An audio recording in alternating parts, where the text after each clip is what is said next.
I thought, hang on a minute. What happens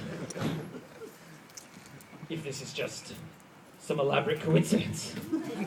And this actually keeps happening to this poor woman. He's gone off his head. Just imagine that. Number 3, we have the junkies. The junkies. The featherless seagulls of society, aren't they? Instead of taking a pack of hot chips to St Kilda Beach, I take a packet of cigarettes and throw one into a group of junkies and watch them fight over it.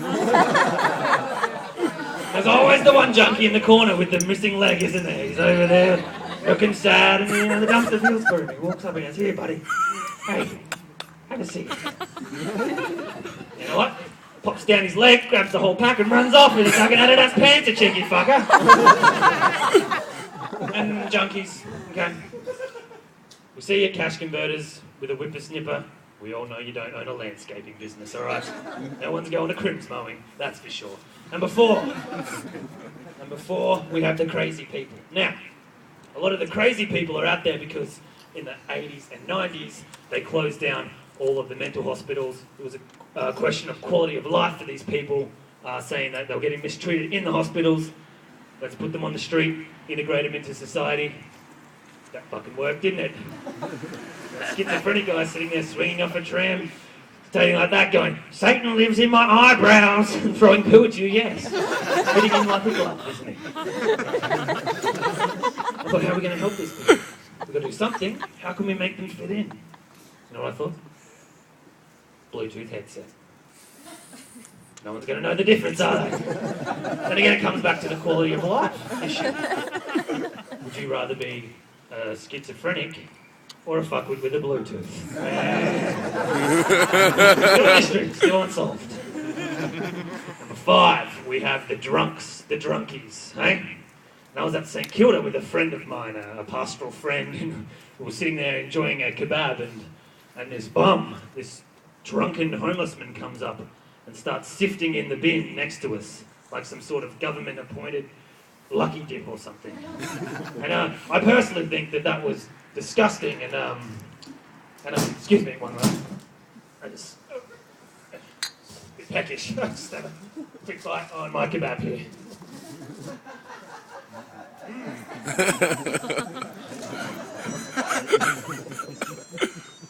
Yeah, there was a lot of alfoil in that one. It was good.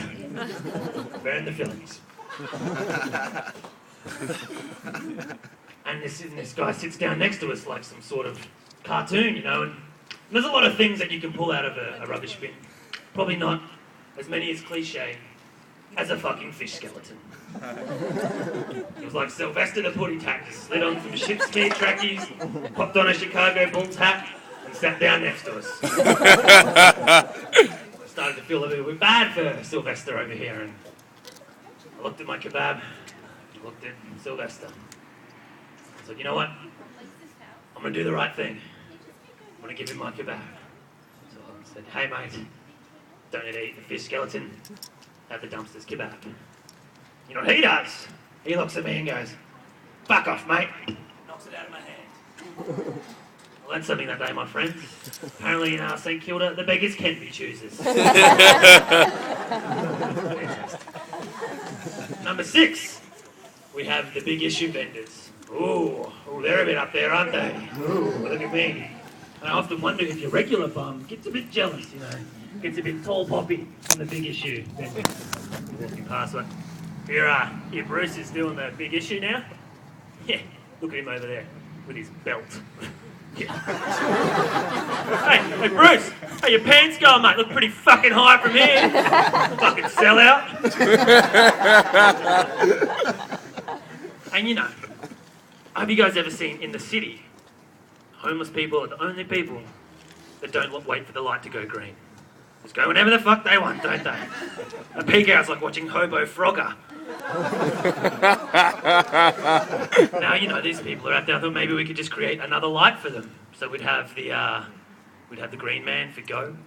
We'd have the red man for stop.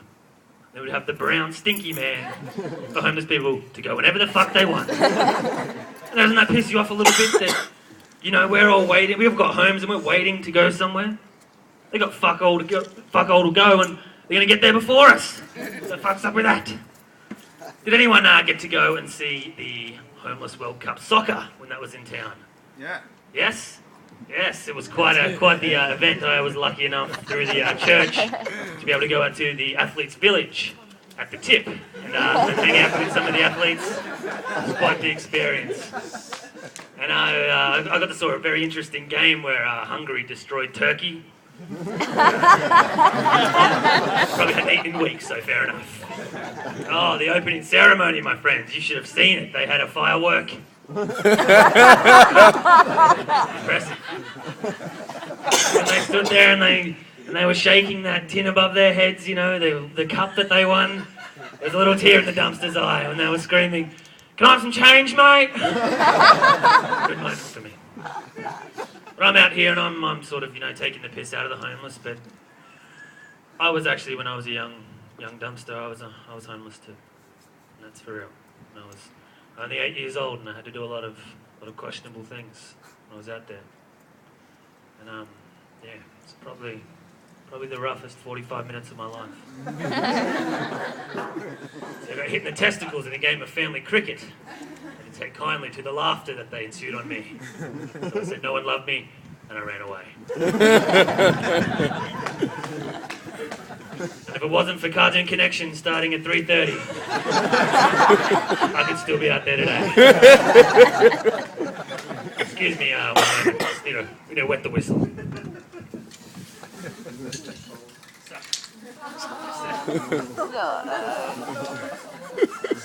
Talk amongst yourselves.